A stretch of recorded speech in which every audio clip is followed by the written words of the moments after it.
श्री गणेशाय नमः। वैशाख महात्म्य का 19वें अध्याय का भाषा अनुवाद कर रही हूँ। व्यास कहने लगा कि महात्मन, सर्व सुख फलदायक भगवान विष्णु का वर्णन आपने किया और भागवत धर्मों में भी अब वैशाख का महात्म्य सबसे उत्तम बतलाया। अब आप बताइए कि भगवान विष्णु कैसे हैं और उनके क्या लक्षण हैं, उनको हम कैसे जान सकते हैं और वैशाख धर्म क्या है जिससे भगवान प्रसन्न होते हैं। व्यास के इस प्रकार के प्रश्न पूछने पर मुनि कहने लगे कि विष्णु सर्वशक्तिमान, निर्गुण, निश्चेष्ट, अनंत, सच्चिदानंद स्वरूप हैं और संपूर्ण चराचर विश्व के स्वामी हैं। अब मैं उनके लक्षण बताता हूँ जिससे उत्पत्ति, स्थिति, संहार, आवृत्ति, नियम, प्रकाश, बंध और मोक्ष होती है। पंडित लोग उसी ब्रह्म को विष्णु कहते हैं। ब्रह्मादिक देवता सब उन्हीं के आश्रित हैं। इनके जन्मादि तो केवल शास्त्र से ही जाने जा सकते हैं। वेद, स्मृति, पुराण, इतिहास, महाभारत आदि सब विष्णु भगवान के आत्मस्वरूप हैं। इससे ही विष्णु भगवान जाने जा सकते हैं। इंद्रियां एवं तर्क के द्वारा वे नहीं जाने जाते। इनके कर्म और गुणों को जानकर प्राणी मोक्ष को प्राप्त होते हैं और सदा ही उसी के अधीन रहते हैं। वही देव, ऋषि, माता, पिता प्रत्येक में शक्ति रूप में विद्यमान रहते हैं। प्रत्यक्ष आगम या अनुमान द्वारा बल, ज्ञान और सुख से प्रथम मनुष्य को उत्तम जानो और फिर ज्ञानादि आवृत्ति राजा को जानो।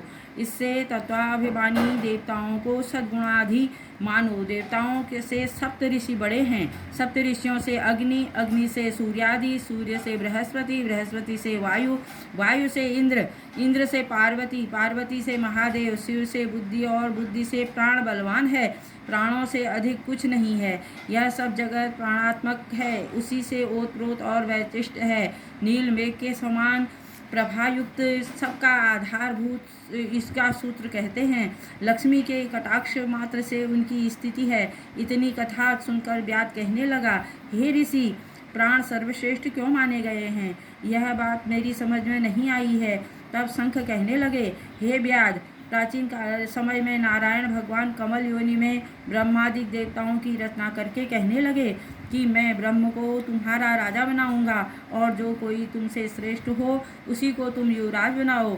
जब देवताओं ने यह सब बात सुनी तो आपस में युवराज बनाने के लिए सब विवाद करने लगे और सब कुछ निर्णय न हुआ तो फिर भगवत को जाकर कहने लगे, भगवान, आपको तो कोई भी सर्वश्रेष्ठ दिखाई नहीं देता।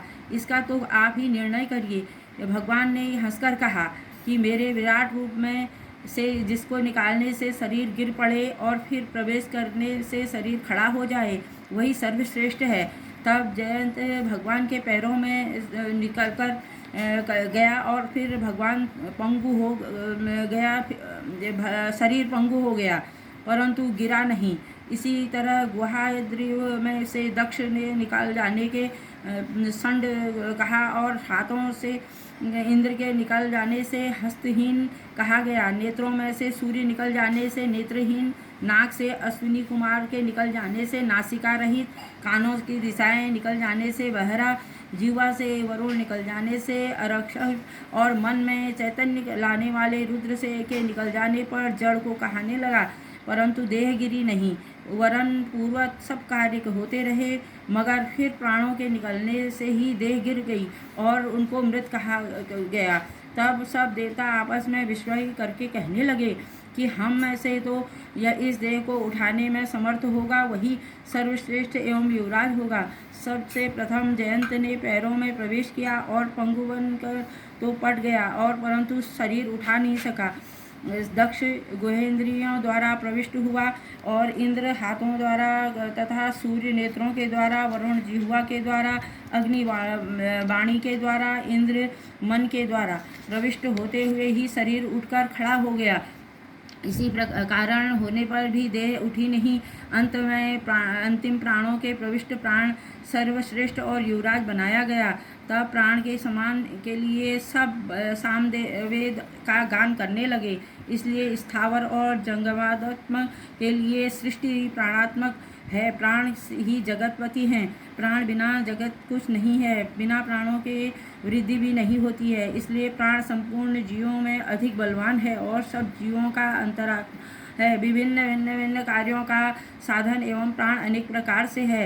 यही कारण है कि प्राण ही इस संसार के रचने, पालन करने और संहार करने में समर्थ हैं। शेष, शिव और इंद्रादि जड़ या चैतन्य कोई भी भगवान को पराभव नहीं कर सकता। यही प्राण सब देहात्मक, देवमय, व्यापक और वासुदेव भगवान का अनुवर्ती और भगवान विष्णु का वशीभूत है। यह वासुदेव की प्रतिकूलता न कभी देखता है और न सुनता है। इंद्रादि देवादि देवता प्रतिकूलता करते भी हैं, परंतु यह कभी नहीं करता। इसलिए पंडित जन इसी को विष्णु का बड़ा सहायक कहते हैं। जैसे सर्प जीर्ण केचुई को त्याग कर और उसी प्रकार पूर्व जन्मानुबंध शरीर त्याग कर नारायण के परम धाम को जाता है। शंख मुनि की ऐसी वार्ता सुनकर व्याध ने बड़ी प्रसन्नता और अत्यंत दीनता भाव से फिर पूछा कि हे ब्राह्मण, इस संसार में देवता, मुनि, राजा और महात्माओं की महिमा तो पुराणों और लोक में विख्यात है, परंतु प्राणों की महिमा इतनी नहीं कही गई है। तब शंख ऋषि कहने लगे कि प्राचीन काल में एक समय प्राण बहुत से देवताओं को साथ लेकर अश्वमेध यज्ञ करने के लिए गंगा तट पर गए। हल्भु से मिट्टी शुद्ध करने लगे तो पृथ्वी के नीचे एक गुफा में कर्णव ऋषि समाधि लगाए हुए बैठे थे। वह हल के खिंच आए।